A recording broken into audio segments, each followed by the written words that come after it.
galit. Bakit daw ako sinisigawan?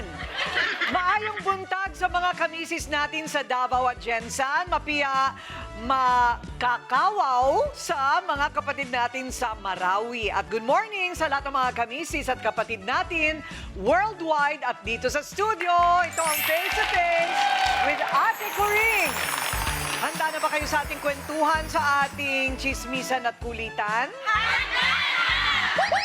Sino nagsabi na hindi totoo ang sirena? Andito sila sa studio. Baby Bibo na hindi papakabog sa rampahan.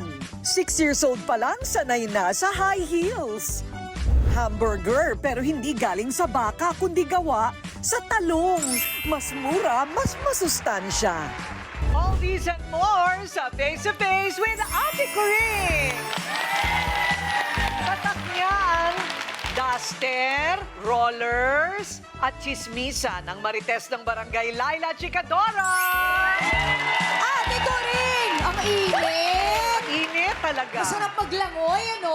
Oo, talagang kung pwede lang parating nasa beach, Correct. naka-aircon. Magpa-outing ka naman. Ha? Magpa-outing ka. Malapit-lapit na. Ayan, kasi Oo. ayokong umutang eh. Kaya mas maganda yung libre kasi pag umutang ka, inutang mo yung outing, ang tawag doon ay Ano? outang. Diba? Ayoko yun, diba? Mas maganda yung outing na nanlibre na lang. Naiinis ako. Outang? Excuse me, hindi ako nag-outang. Nag-ex-deal ako. Ay, why not? Gusto ko yan. Oo. Bora, ba't yan no? Okay, simple lang ang ayos pero panalo daw sa karisma. Ang poging tambay ng barangay Ryle Santiago. Nakarinig ako ng outing! Mag-iimpake na ako. Agad? Oo. Ba't magdadala ka pa ng damit? Eh, mag-shorts ka lang naman sa beach.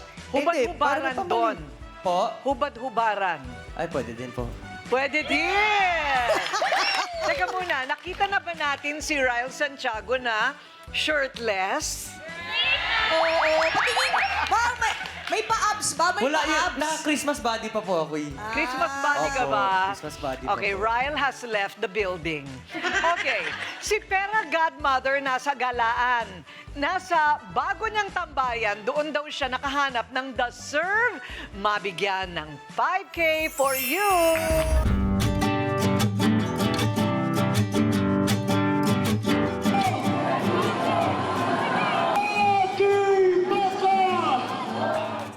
Mas masahol pa sa pandemya. Nako, ganyan, ilarawan ng ilang tsuper ang kinakaharap na krisis sa langis. O Nay, paano po kayo naapektuhan sa krisis sa langis? Ang mga driver ng mga jeep nahihirapan sila dahil sa taas ng langis. Malaking epekto sa amin yon dahil isa pa malaking itinaas ng langis. Panawagan ko lang sa gobyerno, sana ibaba na yung diesel dahil sobrang sakit na sa aming mga driver yan. Pero rito sa Mandaluyong, nasakyan ko ang isang jeepney driver na patuloy ang pamamasada para sa kanyang pamilya. Sobra-sobra po talaga. Kasi po sa ngayon po napakahirap kasi ang kinikita namin napupunta na lang sa pang-diesel. Laki. Pero ang tanong ko, magkano na ba yung pamasahe ngayon? Nagtaas din ba? Wala nga pong pagbabago sa pamasahe. Ganun pa rin po yung pamasahe. Yung ibang pasahero naman po yung nakakaunawa na nagdadagdag po sila minsan. Pero normally, ano yung working hours mo ba, Kuya De? Magsisimula po ako ng 3:30 ng umaga hanggang 5 o'clock ng hapon. Ano ang motivation mo? Motivation. Ang iyong pagpupursigi ay gano'n na lamang. Ito po ginagawa ko para po sa aking mga... May college pa po akong dalawa, hindi pa po yun bakasyon ngayon. Ang ibig ko po sabihin, hindi po ako pwedeng tumigil kasi po meron pa po akong college at saka wala po akong kakainin. Sana talaga matapos na tong krisis na ito Yes, ma'am. dahil Yes, ma'am. nakakaloka. Ngayon, Mas malala pa to sa pandemic kasi nakakalabas tayo, wala naman tayong makain. Walang pera. wala nang pakain dahil wala rin pera. Walang pera, oo. Napakahirap, napakasaklap. Kuya Demet, dahil sobrang natouch ako sa kwento mo, sigurado akong matutuwa si ate ko rin kapag Wag mo na akong iuwi sa bahay, diretso na tayo sa studio. Handa ka na ba, Kuya Demet? Let's Handa na, let's go! Pera Godmother Yuhu, where are you? Kasama ko si Kuya Demet. Kapag Kuya Demet, eto ang aking bagong tropa, nasakyan ko siya sa dyan sa may crossing, pupunta kasi ako Tanay. Oo. So pagsakay ko sa kanya, nakapagkwentuhan na ako. Tapos sabi ko, ay parang deserving to, ba't nadalin sa'yo? So eto na si Kuya Dinesh. Okay, so lahat naman ng mga, tinamaan naman talaga lahat ng mga driver, no? Pero bakit siya ang napili mo? Kasi nga, 6 ang anak nito. Pagkatapos yung asawa niya, walang trabaho. Tapos hindi katrabaho yung asawa mo kasi gusto niya makatutok sa mga anak niya. At 500 na nga lang daw yung kinikita niya, wala pa yung pangkain nila doon. So sobrang parang tamang-tama talaga siya ng krisis na ito. Wow! Pero, paano yun napagkakasya? Ma'am, Yung dati 500, ngayon magkano na lang? pumapalo na lang po ng 250, minsan 300, ganyan. Oo, ganon. Oo. Kitaan. Kasi sobrang talaga ngayon ang krisis sa langis. Yun po talaga yung problema po ngayon sa amin. Pero sa ngayon, nagbibigay naman ng konting tulong ang DSWD. Ikaw ba nabiyayaan ka na nun? Wala pa po, ma'am. Bakit? Hindi ko po alam. Malayo po kasi yun sa amin. Kasi nasa province kami. Probinsya kayo? Yes, ma'am. Doon ka namamasada? Ang biyahe ko po ay mula Rizal hanggang Crossing, Metro Manila. Okay. O bakit naman hindi? Hindi naman ganun kalayo yun. Dapat nililista yung pangalan mo. Yes, ma'am. Pero wala pa po kaming natatanggap. Wala pa. Baka hindi nakalista na naman to, Ate Corinne. Pero Wala pa po lahat kaming sila nakukuha. hindi pa daw nakatanggap. Lahat po kami, wala pa po. Kami mga taga Rizal, wala pa. Di kumatok na kayo doon sa inyong barangay captain. Oo, ganun yun. Kailangan talaga sinisingil ninyo. Mayroon po daw na schedule yon na para ma-claim namin. Okay. Kaso wala pang schedule yata. Yun po Ayan. yung Kasi maliban dun sa bigay ng DSWD, merong bagong balita nga na si PBBM magbibigay pa ng dagdag. On top of yung ibibigay ng DSWD. Kaya kung medyo nahuhuli ng konti ang gobyerno, kami dito mabilis. Yes! For sure, agad-agad. Oo.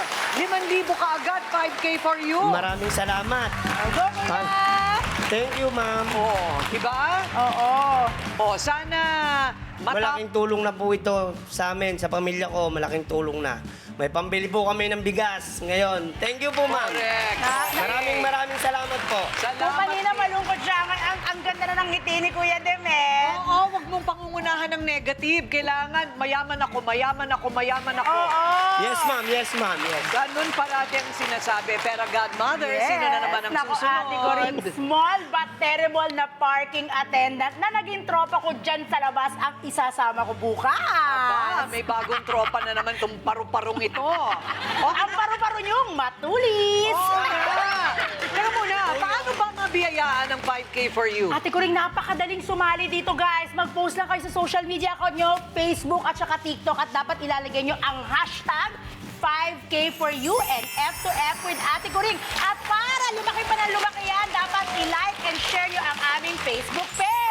Maraming salamat ulit, Pera, Godmother, and Demet. Maraming salamat po, Congratulations. ma'am. Thank you po. Sa sitwasyon ng krisis natin ngayon, ang stress, halos ayaw na tayong lubayan. Pero may mga kamisis tayo na nakahanap ng paraan para magpakalma. Ang kanilang paraan, mag-ala sirena sa dagat.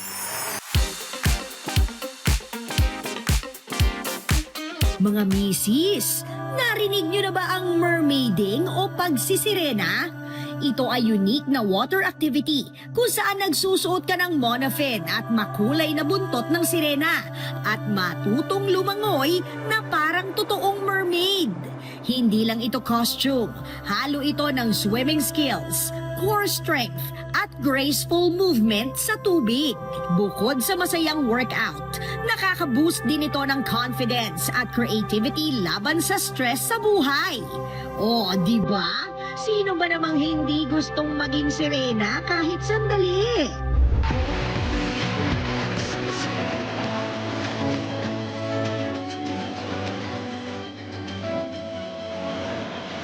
Ayan, tingnan na namin dito sa studio ang eksena ng Under the Sea. Kasama ang mga inimbitahan naming mga sirena.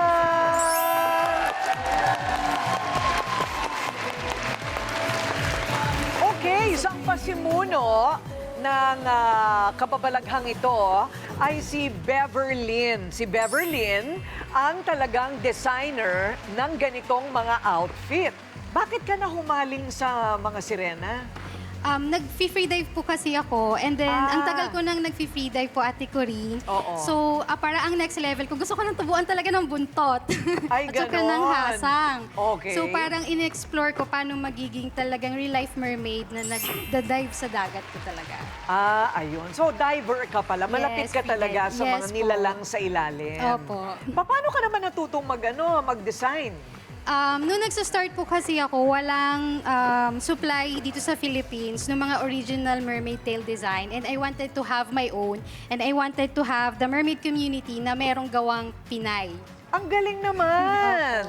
Tingnan mo naman ang iba't ibang mga design na yan, di ba? Okay, Magindara. Pero ikaw ay Irish ang pangalan mo. Bakit naging Magindara? I have Bicol, pinagbulan ko po ay Bicolana. My lola is a Bicolana. And the term for sirena in Bicol is Magindara. Ganon. And then, idol ko po kasi si Lovie Po. It was one of her characters sa Mulawin versus Ravenna. Medyo kamukha mo naman talaga din. Si Lovie po. Thank you po. Okay. Ninya, nakakapag-ano ba kayo dyan? Nakakapaglangoy talaga kayo sa ilalim ng dagat dyan? Yes po, Ate Coring. Actually, merong mga certification or trainings na ginagawa namin or we need to take bago kami makapag-swim ng safe sa ilalim po ng tubig. May training ng Yes sirena? po. Yes. Teach po. You teach? We are instructors. You are instructors. At eto naman, kamukha talaga ni Ariel. My gosh, I wish Pilar were here. Sana nakita kayo ni Pilar.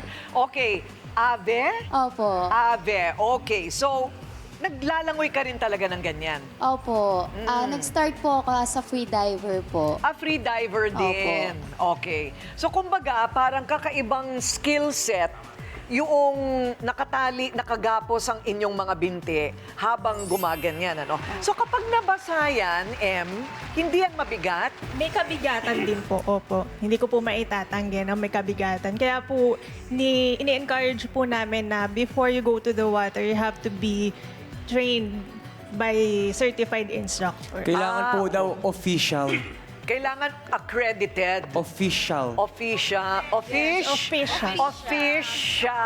Okay. I get it. Okay. O Jennifer, ano naman ang kaligayahan na nakukuha mo dito sa kababalaghang ito? Nako, Ate Coring, marami. Marami? Anong Yes. mga benefits? Sige nga. Siyempre, na-enjoy ka, tapos, kunyari, nag-swim kami sa Ocean Park or any oceanarium, makikita mo yung kids, sobrang saya nila. As in, parang, yung dream mo na nung bata ka, alam mo kung ano yung feeling na naging masaya sila, yes. So yung makeup nyo kailangan waterproof. Yes. Kailangan waterproof, girl. At saka hindi pwede ang apilik mata dyan, malulusaw. Pwede po. Pwede na? May mga water po. Ay! Alam nila lahat. Okay, ito namang nasa likod ko. Hi, Ate Corinne. Hi! Kailangan ba fit na fit at may abs para maging isang sirena? Hindi naman po. All bodies, all genders naman po is pwede maging mermaid. Talaga? Opo, all-inclusive po ang mermaiding. Oo Yes. nga, all-inclusive kasi Yes. itong si Jeffrey. O bakit mo naman naisipan maging merman? It all started as a curiosity and then last April of 2024, yung friends ko, inaya nila ako mag-free dive. So it all started from free diving hanggang sa parang gusto ko pang i-challenge yung sarili ko. So, and palagi akong sinisita ng coach ko kasi nga, parang sabi niya, mali yung finning ko. Kasi yung sa mermaiding, one fin only. And sa freediving, yung dalawa po. Yung parang paganyan. Ayun. So parang sinisita po ako nung coach ko kasi mali nga po yung finning. At saka yung body wave ko is very different. Oo. So parang sabi ko, parang mali nga. So I was trying to work out hanggang sa discover ko yung mermaiding. And then from there, 2 years na po akong nag-mermaiding. So ito pala ay skill. Meron na ba ito sa Olympics? Kasama na ba sa Olympics ito? Hindi naman. It's not actually part of the Olympics, but we do have mermaid competitions also. May international. mermaid competition. Yes. So it's not only a sport, but inaano din namin yung graceful na competition of mermaids So merong, around the world. merong champion. Yes, meron po. Meron. Wow, ganun pa. Ang ganda ng headdress niya, no? Yan ba ang pinaka-komportableng posisyon pagka naka-mermaid? It's a bit, an exercise, pero I'm okay. May abs na po ako pag-uwi. Damayan mo. Ayan. Meron din palang Koreana na mermaid. Ayun, nasa harap. Meron bang mga ganito sa iba't ibang bansa? Yes po, not just in the Philippines, but it started actually in China from mga artistic swimming. And then ngayon po, meron na po mga sa Korea, sa Japan, everywhere else, kahit saan po meron. Ate ko ring lumalaban daw po sila internationally. Wow! Opo. Ay, may ganon. Yes. Sa swimming or sa aura? Mermaid po. Mermaiding. Meaning, lalangoy kayo? Oo. Full outfit with langoy. May choreography, may story, may theme. Wow. And you have to do it in 4 minutes. And gaano kalalim dapat ang tubig para kayo ay makapagkompetisyon? Ideally, it should be minimum at least 3 meters. 3 meters. Ayun, para yung nakakatayo kayo, Okay, mamaya alamin natin. Ano pa ang kanilang mga dahilan? Bakit minahal nila ang kakaibang sport na ito? Okay, dyan lang kayo, ha? Talagang kailangan ginagalaw-galaw. At napapalibutan pa rin po tayo ng mga siray ng Pilipina. Bakit nga ba minahal nila? At ano ba yung kompetisyon? Bago yan, hinawakan ko ito, Alam mo, buo siya, no? Opo. Buo ba siya? Monofin. Monofin. And Okay. then, insert pa po, extended siya. Okay. Para mas buo po. Kasi this is a fabric. Okay na. Design talaga siya para pwede talaga sa tubig. Ayun, okay. Kailangan so yung po ba fish lang competition, or pwedeng iba't ibang mga sea creatures? When it comes sa mermaid tail, wala po siyang limit. Your imagination is your limit. So, kung ano yung inspiration mo, and we have what we call mersona. So, para siyang persona. And in mermaid language, we call that mersona. So, iba-iba siya. Right now, I'm a Nemo mermaid. And then, depende po kung ano yung mersona nung napili nung mermaid or merman. wow, may ganun pala talaga. At kayo ay mapapanood sa Manila Ocean Park? Yes po, if we were invited to perform either in Manila or Cebu, pumupunta po kami. Talaga, at makikita talaga lahat yan ng mga bata. Yes Ay, po. dadalhin ko yung mga anak ko dyan. No? Hindi ba nakakatuwa? So, yung competition, hindi lang yung itsura, kung hindi, choreography rin. Yes po. Ayun. Sige, Ate pasayawin nga. Kuring, Sige, may go. tanong. Etong si... Tanong ko lang po, mayroon po kasi akong kaibigan na mga mahilig mag-dive. Sabi po kasi nila, pag nagda-dive po sila, pag nasa ilalim sila ng tubig, nakakalimutan daw po nila ang problema nila. Totoo po ba yun? Yes po, that's true. Kasi para mapahaba mo yung breath hold mo while you're diving under, hindi ka dapat nag-overthink because thinking, nagko-consume pa din siya ng oxygen. So kailangan hindi ka talaga nag-iisip and para ma-achieve mo yung relaxed state. Kaya nakakatulong siya sa mental health. Ayun, Ako may okay. question po ako before the audience. Nagsiswimming po kayo sa mga oceanariums. Paano po kapag nasi-CR po kayo? Kasi mahirap po ba siya tanggalin o dead man na lang tapos medyo warm na yung tubig? Meron silang lampin siguro sa ilalim. No, we had to go out Go kasi chemical pa din yung pee natin and it will react on sa chlorinated at salt water. Sa akin mas mahirap because I'm using silicone. But for fabric, mas kaya nilang i-remove. And then, walang butas yan para makapaglakad kayo. Kailangan Wala mo po. talagang tanggalin. Gano'n. Bakit hindi nyo nalang lagyan ng butas dito na zipper para pwedeng mailakad nyo rin without having to take it off? For safety po. Kasi mahirap maglakad ng naka-tight yung legs. Baka malaglag ka so, prone nga kami naman. with makatumba po at saka syempre baka may matamaan din kami. Sige, patingin nga ng sample ng choreography ng mga mermaid.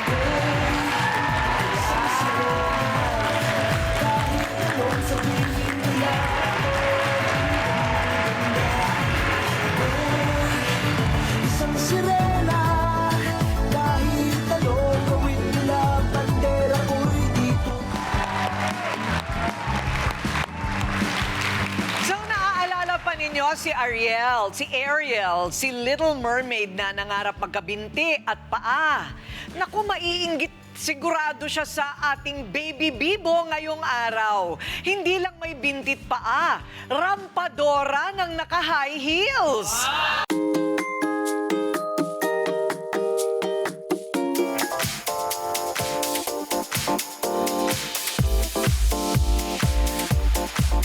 Hello! Mabuhay! Ako po si Ira Amperado, 7 years old, from Calacas City, Batangas!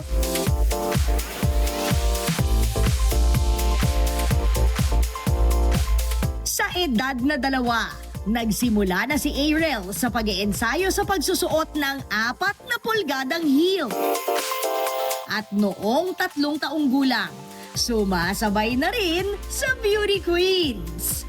Pangarap ni Ariel na makilala, hindi lang sa Pilipinas, kundi all over the world.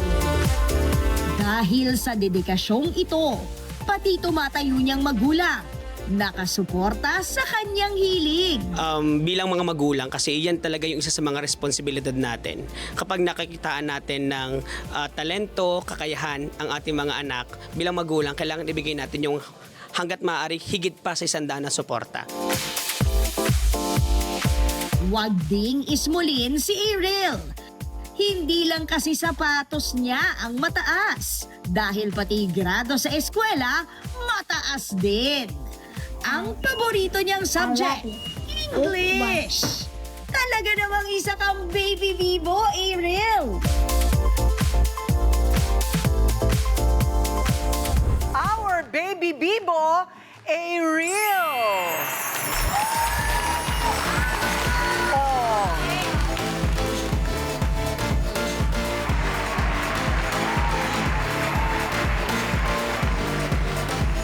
Paano niya kinakaya yan?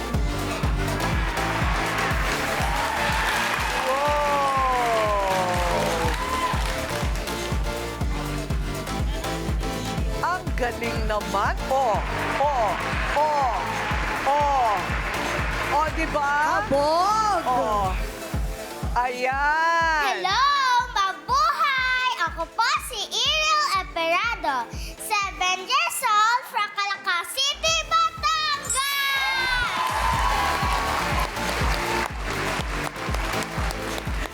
Ay, nako, talaga namang Ariel. Kumusta ka na? Okay lang po. Kayo po? Ako, medyo pagod ako. Medyo puyat. Pero, yung corona mo ba ay napakabigat? Konti lang po. Konti lang. Okay. Kasama niya si Ronnie. Si Ronnie, nag-viral din yan dahil sa kanyang speech bilang guro na dati hinahampas ng kawayan ng tatay. Pero siya naman ngayon ay proud uncle ba? Yes, Ate Kuring. Ako po ang Mami Ronnie ni Ariel. Ang totoo po niyang mama ay sister ko po. Siya yung inampun mo? Yes po. Bali siya na po ang 3 months old po siya. Nasa akin na po siya. Ayun! Kaya naman pala natutong rumampa. Ganyan po ba kayo maglakad sa bahay? Ha? Ganyan din po kayo maglakad sa bahay? Yes! Most of the moments ay rumarampa talaga kaming magmami. Wow. Para masanay si baby. Ganon? Tapos uutusan niya si Ariel. Ariel, maglampaso ka na. Ganon din. Pak. Bili ka ng suka sa labas. Oh, yes, Daddy. Pak. Ang dami niyang mga trophy, excuse me. So, ayan ang mga trophy niya. Saan naman niya na ipapanalo itong mga tropeyong ito? Yes, I am very proud to say na siya po ay sa competitions po sa school at sa aming city, lagi po siyang nananalo, even though bata pa po siya. And para po sa kaalaman ng lahat, 2 years old pa lang po si Ariel ay nag-heels na po siya. Ganon? Nasanay, girl. Nainggit ako sa makeup mo. Ang ganda ng makeup mo. Sinong nag-ayos sa'yo? Ito po. Sino nag-ayos? Si Si Kuya Rigo po. Ayon, wow, ang galing. At yung mga outfit na ganyan, saan galing? Kay Ninong Roy po. Aba, Ninong Roy, at ang mga sapatos, saan galing yan? Kay Ninang Jimfel po.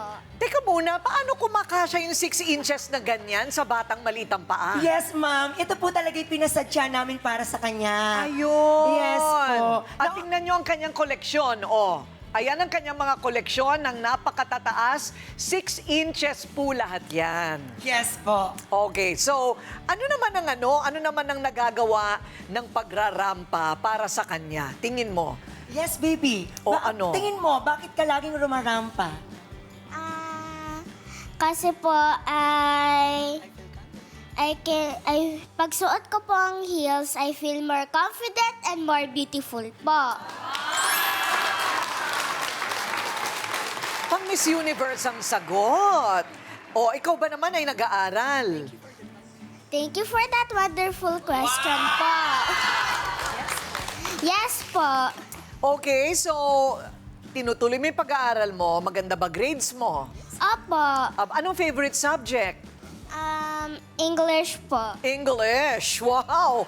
English talaga. So, alam mo, Ronnie, may mga magulang na pinipigilan yung talagang gusto nung bata. Hinuhulma ba?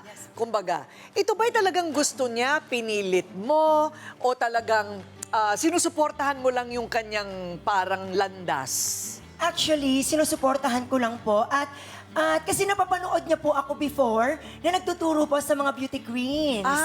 Yes. Okay. And nung pinagpagawa po namin ng heels kasi natutuwa po kami, ano anak ang ginawa mo? Na-figure out ko po by myself. Wow! Na-figure out mo by yourself? Yes, at the age of 2 po, talaga pong, sinusuot niya kasi yung malalaking heels. So sabi namin, kasi ang mga ninong at ninang niya napaka-supportive din, sabi namin, ipagpagawa natin ng cute na heels. And then po, nagulat kami, at her age, na 2 years old, 5 inches actually yung una niyang heels, ay nakaya po talaga niyang i-walk. Wow, ang galing naman. At ngayon, na 7 years old na po siya, 6 inches heels na po ang sinusuot niya. And you are a champion! Wow! Okay, Ariel, sa mga batang tulad mo, ano ang iyong mensahe? Keep dreaming po, tsaka po pag nanalo po ako ng crown, they will believe na po that they can achieve their dreams. Oh, wow! How nice! Wow! O sige, parang hindi pa kami, gusto pa namin makakita ng rampa. Pero kailangan sabay na kayo, Ronnie. Okay po! Sakto. Pasarela! Pasarela! Pasarela! Pasarela!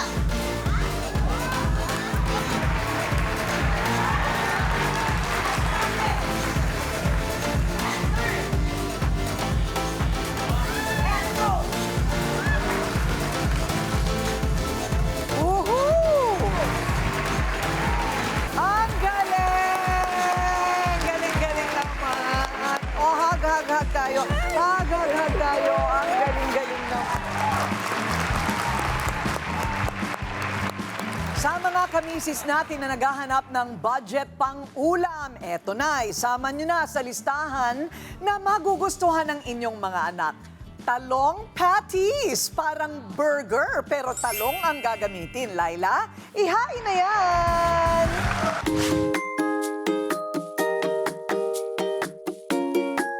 Ate Coring! Ay, naku, eto na nga.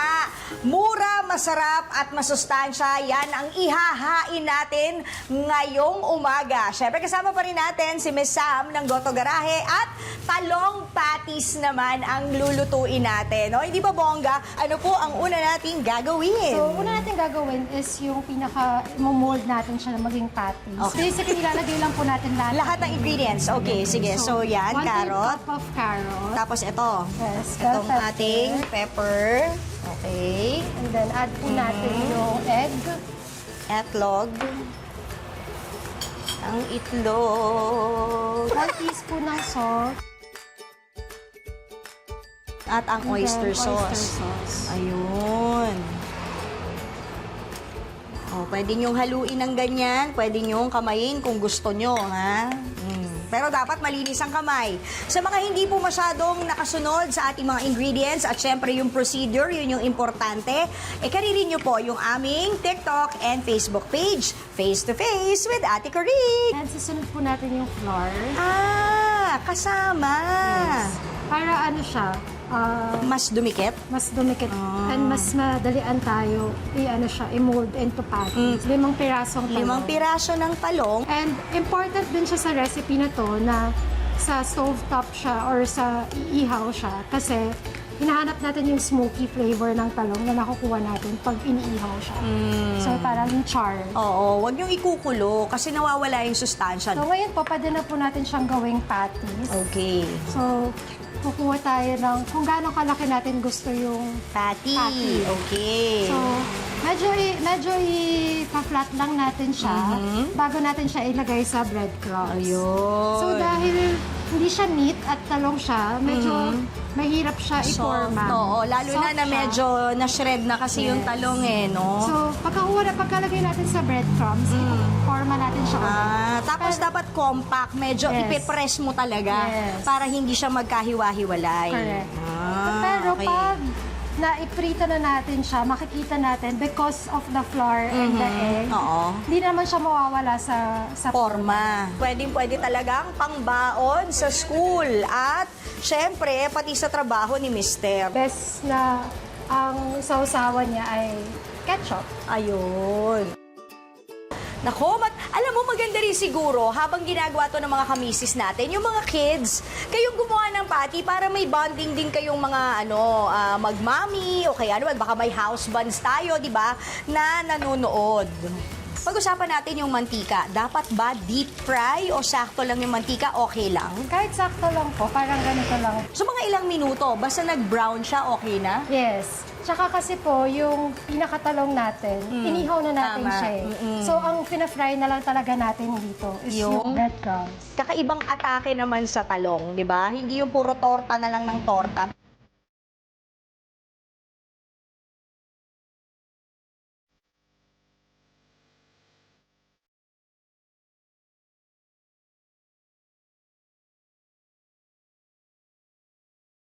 Tikman natin. Oy, pagbaon nyo pa lang nung fork, ramdam mo na yung lutong. Tapos tingnan natin yung loob. Ayan, ganyan ang itsura niya sa loob. Bango.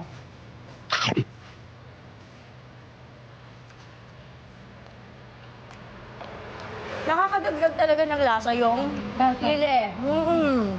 Kaya yung bell pepper, masarap siya. Approve.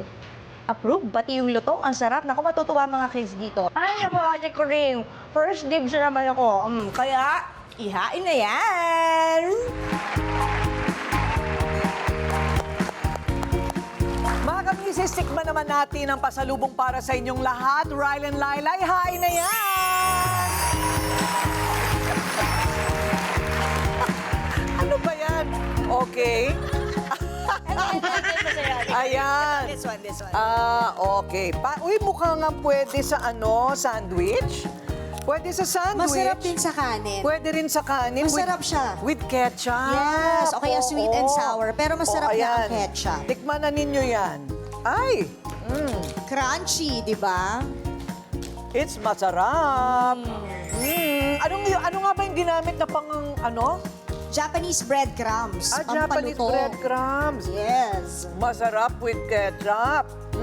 Di na ako nakapagsalita. O, diba? Mapapapasarela ka rin sa sarap. Oo nga. So, mga... Ganon. O, di ba masaya dito sa aming studio audience? Sa mga nanonood sa bahay, kung gusto nyo maging part ng studio audience namin, i-scan mo na ang QR code na nasa screen ngayon. Correct! Scan na at itayin ang mensahe ng aming staff para sa kumpirmasyon. See you soon, mga kamisis! Kwentuhan sa Lunes! Mula sa spotlight, ngayon nasa wheelchair. Paano nga ba bumabangon si Dagul bilang isang ama? Classic halo-halo, meron ding overload version sa ihain na yan. Ito ang Face to face with Ate Coring, harapang kwentuhan, usapang walang iwanan. Masarap yan, promise. Nakarami ko Sa tulong ni Ate Coring.